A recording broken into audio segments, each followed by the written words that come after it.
नमस्कार, मैं हूं आशुतोष और आप देख रहे हैं एमपी राउंडअप। मध्य प्रदेश की सियासत में शह और मात का ऐसा खेल आपने पहले कभी नहीं देखा होगा। राज्यसभा की 3 सीटों और तीनों पर बीजेपी का कब्जा। लड़ाई शुरू होने से पहले ही खत्म हो गई। लेकिन चौंकाने वाली बात यह है कि जितनी चर्चा बीजेपी के क्लीन स्वीप की नहीं हो रही है, उससे ज्यादा चर्चा कांग्रेस उम्मीदवार मीनाक्षी नटराजन के नामांकन खारिज होने पर मची हुई है। एक ऐसा सियासी ड्रामा जो चुनाव आयोग से लेकर देश की सबसे बड़ी अदालत यानी सुप्रीम कोर्ट तक पहुंचा। हर जगह से कांग्रेस को निराशा हाथ लगी। सुप्रीम कोर्ट ने हाई कोर्ट जाने की सलाह देकर रास्ता जरूर दिखाया, लेकिन फिलहाल के लिए बाजी हाथ से कांग्रेस के निकल चुकी थी। मगर सियासत के जानकार कहते हैं कि नटराजन अगर राज्यसभा चुनाव जीत भी जाती तो देश में उतनी सुर्खियां नहीं बटोरती जितनी चर्चा उनके इस रिजेक्शन ने बटोर ली। और इस हार के बाद दिल्ली से जो फरमान आया उसने कांग्रेस के जय चंदों की नींद उड़ा दी। दरअसल मध्य प्रदेश से लेकर दिल्ली तक सियासी गलियारों में सिर्फ एक ही नाम गूंज रहा है, मीनाक्षी नटराजन। बीजेपी ने मध्य प्रदेश की तीनों सीटों पर निर्विरोध जीत तो दर्ज कर ली, लेकिन इस जीत से ज्यादा चर्चा मीनाक्षी नटराजन के नामांकन खारिज करने का रहा। हालात ये थे कि ज्यादातर लोग बीजेपी उम्मीदवारों की निर्विरोध जीत से ज्यादा मीनाक्षी नटराजन की बात कर रहे थे। सोशल मीडिया से लेकर जमीन तक पर मीनाक्षी नटराजन को एक तरह से सिंपैथी मिल रही थी। इस पूरे मामले में कांग्रेस भी सवालों के घेरे में है। एमपी के कैबिनेट मंत्री कैलाश विजयवर्गीय ने इशारों में ये बता दिया कि किसी कांग्रेसी ने ही मीनाक्षी नटराजन की केस की जानकारी बीजेपी को दी। मतलब भेदी घर का ही था, लिहाजा पार्टी को जो नुकसान होना था वो हो चुका। लेकिन कांग्रेस आलाकमान ने तत्काल उन नेताओं को संकेत देने के लिए एक बड़ा कदम उठाया जो मीनाक्षी नटराजन को टिकट मिलने के बाद से नाराज थे। कांग्रेस आलाकमान ने मीनाक्षी नटराजन को पंजाब का पर्यवेक्षक बना दिया। यह महज एक पद नहीं था, यह दिल्ली से भोपाल के लिए एक बहुत बड़ा सियासी संकेत था। इसको लेकर हमने बात की वरिष्ठ पत्रकार जय नागरा से और पूछा कि क्या मीनाक्षी नटराजन के नाम पर एमपी कांग्रेस एकजुट नहीं थी, और क्या मीनाक्षी नटराजन को पार्टी आलाकमान मध्य प्रदेश में कोई बड़ा पद दे सकती है।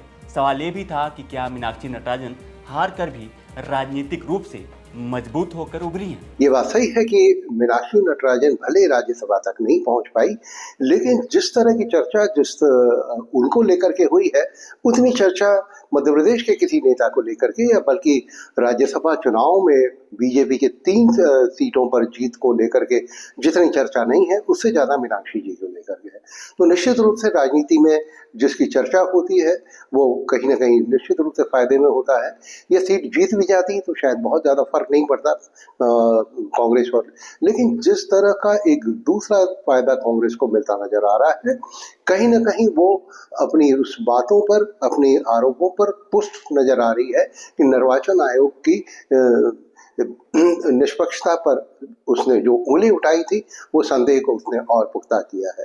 और दुर्भाग्य से सुप्रीम कोर्ट पर भी जिस तरह से आरोप लग रहे थे, जिस तरह की बातें कहीं ना कहीं, और दिग्विजय सिंह ने ये बात भी बोली है उन्होंने अपने वक्तव्य में, तो ये सारा जो विपक्ष का जो आक्रामकता थी वो और तेज हुई है। ये बात भी सच है कि मीनाक्षी नटराजन मध्य प्रदेश के लिए सर्वमान्य नेतृत्व नहीं था, लेकिन चूंकि वो राहुल जी की पसंद थी, इसलिए किसी की नेता की हिम्मत भी नहीं थी, बड़े नेता की, कि खुल करके अपनी। देखिए, मीनाक्षी जी जिस तरह की नेता हैं, वो जिस तरह के गांधीवादी विचार को लेकर के, जिस तरह की अपनी जीवन शैली को लेकर के आती है, वो इस समय मौजूदा राजनीति में किसी भी दल के लिए बहुत स्वीकार्य नहीं है, क्योंकि आज के समय में राजनीति पूरी यह हो गई है कि आप जिस क्षेत्र से जुड़े हैं वो पावर में आता है तो किस तरह के लाभ उसे हासिल होते हैं। या तो मीनाक्षी जी ने जिस तरह से उनकी, जब वो पूर्व में सांसद रही हैं, तो वो इस सब चीज़ों से अपने आप को अलग रखा कि एक सांसद या अपने लोगों को फायदे दिलाना, सरकारी ठेके दिलाना या अपने लोगों को पुलिस को बोल के छुड़ाना, ये एक जो ढर्रा बन गया है वो ढर्रे की राजनीति से अलग है। तो सहज रूप से जो लोग राजनीति में इस तरह के लाभ, जिस तरह की अपनी लेकर के आते हैं, उनके लिए मीनाक्षी नटराजन स्वीकार्य चेहरा नहीं था। और इसीलिए कांग्रेस में उसको लेकर के एक विरोध था, लेकिन उनके खिलाफ कहने को कुछ नहीं था, क्योंकि कोई ऐसे आरोप नहीं है उन पर, और जिस तरह की कांग्रेस की विचारधारा को लेकर के वो चली हैं, और इसी वजह से वो कांग्रेस की राहुल जी की पहली पसंद रही है। अब जिस तरह से उन्हें पूरी राष्ट्रीय राजनीति में महत्व मिला है, निश्चित रूप से मीनाक्षी जी का पहले से और ज़्यादा वो ताकतवर होकर के उभरी हैं। तो कई बार इस तरह के विवाद आपको और ज़्यादा लाभ दे जाते हैं अप्रत्यक्ष रूप से। कल तक वो कहीं चर्चा में नहीं थी, लेकिन जिस तरह का सारा घटनाक्रम हुआ, और निश्चित रूप से एक सिंपैथी भी उनके साथ आई है, क्योंकि जब लग रहा था कि एक राज्यसभा की सांसद चुने जाने में उसमें कोई बड़ी बाधा थी नहीं और वो उनका जाना लगभग तय था, ऐसी स्थिति में जिस तरह से सारा खेल हुआ है, तो उनके प्रति सहानुभूति तो है ही। ऐसे में मध्य प्रदेश में वो राजनीति में एक बड़ी हैसियत से लौटती हैं, तो कोई बड़ी संदेह की बात नहीं। और बीजेपी बहुत सारी चीजें पा करके भी कुछ खोने की स्थिति में रही है, क्योंकि 2 सीटें तो उसके पहले ही थी। एक सीटें बढ़ जाने से उसको बहुत ज़्यादा राजनीतिक फायदा मिला ना मिला हो, लेकिन इससे कहीं ना कहीं लोगों का जो विश्वास है प्रजातांत्रिक मूल्यों के प्रति वो कम हुआ है। तो यदि हम लाभ हानि के इसके पलड़े में देखें, तो मुझे लगता है कि मीनाक्षी जी का पलड़ा भारी ही दिखता है जी। हालांकि इस पूरे विवाद में मीनाक्षी नटराजन में आत्मविश्वास की कोई कमी नहीं दिखी, चाहे वो भोपाल का प्रेस कॉन्फ्रेंस हो या फिर दिल्ली का। हर जगह मीनाक्षी नटराजन पूरे आत्मविश्वास में रही।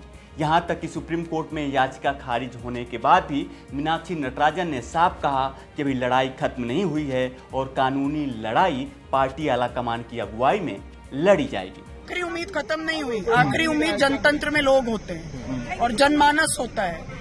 मैं माननीय उच्चतम न्यायालय की गरिमा का सम्मान करती हूँ, तो मैं उस पर कोई टिप्पणी आज नहीं करूंगी। और मैं पार्टी की प्रत्याशी हूँ, तो पार्टी के सभी नेताओं के साथ मिलकर ही हम तय करेंगे कि हमारी आगे की रणनीति क्या होगी।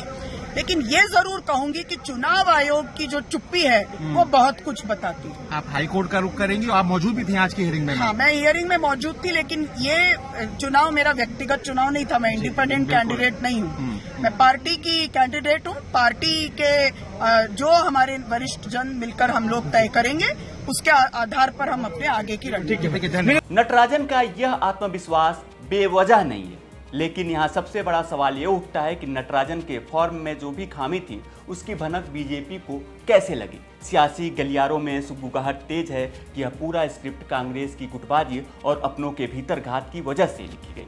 चर्चा है कि कुछ एमपी के कांग्रेस के नेता नटराजन के केस की फाइल और गुप्त जानकारियां लीक कर रहे थे, जिसे हथियार बनाकर बीजेपी रिटर्निंग ऑफिसर के सामने कूद पड़ी और खेल कर दिया। यही वजह है कि आला कमान ने नटराजन को पंजाब की कमान सौंपकर एमपी के उन नाराज नेताओं को संदेश दे दिया कि मीनाक्षी नटराजन की अहमियत दिल्ली के दरबार में कम नहीं हुई है। तो कुल मिलाकर कहानी ये है कि जंग अभी खत्म नहीं हुई है। भले ही बीजेपी ने कागजों पर और सीटों पर बाजी मार ली हो, लेकिन मीनाक्षी नटराजन की ये कानूनी और राजनीतिक लड़ाई मध्य प्रदेश कांग्रेस के भीतर की कई परतों को खोलने वाली है। देखना दिलचस्प होगा कि हाईकोर्ट में जब इलेक्शन पिटीशन दायर होगी तो कौन कौन से नए राज सामने आते हैं और कांग्रेस के भीतर छिपे भीतर घातियों पर आला कमान का अगला हंटर कब चलता है। तो कैसा लगा आपको आज का एमपी राउंड अप? कमेंट में हमें जरूर बताएं और मध्य प्रदेश से जुड़ी तमाम बड़ी खबरें देखने के लिए देखते रहें एमपी तक।